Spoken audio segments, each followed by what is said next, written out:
Hi, I'm Jeanne Fiorini. Thanks for joining us for this installment of the Tarot Tips. This week I'd like to talk a little bit about what the client brings to the tarot table. As readers, we're very concerned and focused with the card's message to us. And when I'm doing a reading for someone else, I do like to be uninformed about what's going on with them to start with.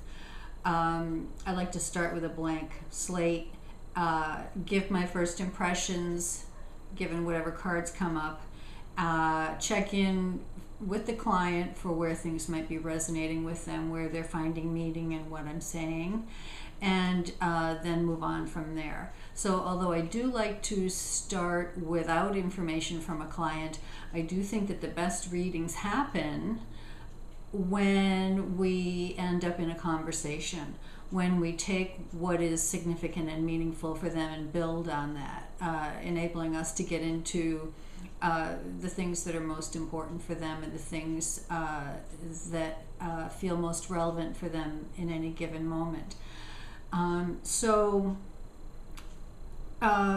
When you're considering what the client brings with them to the tarot table, it does impact the amount of information that's there to work with, because as the reader you bring your own experience, your own interpretation of the cards, your own awareness, your own consciousness, and whatever's in your own unconscious awareness. The client also brings the exact same thing. They come in the door with things that they know, things that they feel, their experience, their history, as well as their unconscious pieces. So that's a whole lot to have to manage as the reader. It creates a wide range of information that you have to sift through in order to have a meaningful conversation with your client. And this is part of the reason why doing readings for yourself is so difficult, because it's hard to be both objective, being the reader, and subjective, being the client, all at the same time, unless you're very good at switching hats. It's not really about wearing two hats at the same time. It's more about, okay, now I'm the reader, okay, now I'm the client, and being able to turn that subjective objective switch off and on. It's really difficult to do. So that reading for yourself, maybe that'll be something that we talk about in another tarot tip in the future. I have the pleasure of co-facilitating workshops with someone locally who's a Jungian therapist. And we were recently doing a workshop, and somebody raised their hand and asked the question, is the tarot just responding to my projections? Am I just using the cards to project my wants and desires onto them? And my co-presenter said, from his Jungian perspective, and the problem with that is what? The idea being that projections are only dangerous or harmful to us when they're unconscious, and that if tarot gives us an example or an avenue for making our projections conscious, concrete, that's a useful thing. So to bring yourself as the reader, but also bringing yourself as the client to the table with your perceptions is, again, for me, a very effective way to end up with a useful give and take conversation.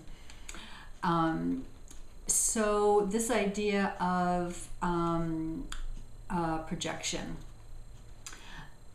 that as readers we sometimes hold the idea that anything important that's going to happen in that session needs to come out of our mouth. that the significance of the reading is going to be conveyed through us. And that's not always the case. I wanted to talk a little bit about, along with this idea of what the client brings to the table, the notion that what a client sees in a card is at least as important as how it appears to us as the reader. And I wanted to give you an example of that. I had done a reading for somebody recently, and we were nearing the end of our session. And we were asking some kind of generic, general questions about what can help keep her on track, what's important for her to pay attention to and remember at this time to kind of keep her on her most authentic path. And one of the cards, we were working with the Mythic Tarot, and one of the cards that we drew, I'm going to hold it up, is this Nine of Wands. It looks a little bit different than it does in traditional Rider-Waite symbolism. It's the story of Jason and the Argonauts, and they're almost home, but they've crashed up on the rocks. And I was saying something about perseverance, which is one of the traditional meanings of this card. And the client looked at the card and said, "Oh my goodness, that looks exactly like Fiji." And I said, "What does Fiji mean in your experience?" And she explained that she had done a pretty intensive workshop isn't quite the right word, training in Fiji over the last 6 months or so. And they were still, it had brought up a lot of emotional stuff for her, and some of it was still being worked out. There was things that she knew weren't quite yet resolved from that trip to Fiji. So for her to look at this image and to see the torches on the beach and to see the rocky landscape and to see islands out in the bay here and to see these waves and this enlivened landscape that had so much significance for her was very important. I never would have looked at this card in the context of her reading and said, "What does Fiji mean to you?" I never would. Maybe some of you might have come up with that. I never would have. But for the client to present that gave us a place to work where we could say, well, what about that experience still is unresolved? What about that still is demanding some of your attention? How can you use the time now in your life to tie up some of those loose ends and work with that remaining experience that you had in Fiji before you move forward in your life? It was a great example of two of the notions that I'm presenting here. One is that the client brings a wealth of experience to the tarot table, and as readers we'd be smart to pay attention to that. Secondly, that this idea of projecting yourself onto the cards is not a problem, it's a gift. And the more we can all pay attention to that as we're working with cards, I think the more effective and significant and meaningful our readings can be. The third point is to don't feel like as the reader you have to come up with all the information. I do think it's important to be true to your initial responses and feelings about the cards, but there's certainly nothing the matter with involving the client in a give and take conversation that will get to some meaty information for that client. So thanks for tuning in. I just want to let you know that over the next couple of weeks we're going to be looking in depth at the Celtic cross layout.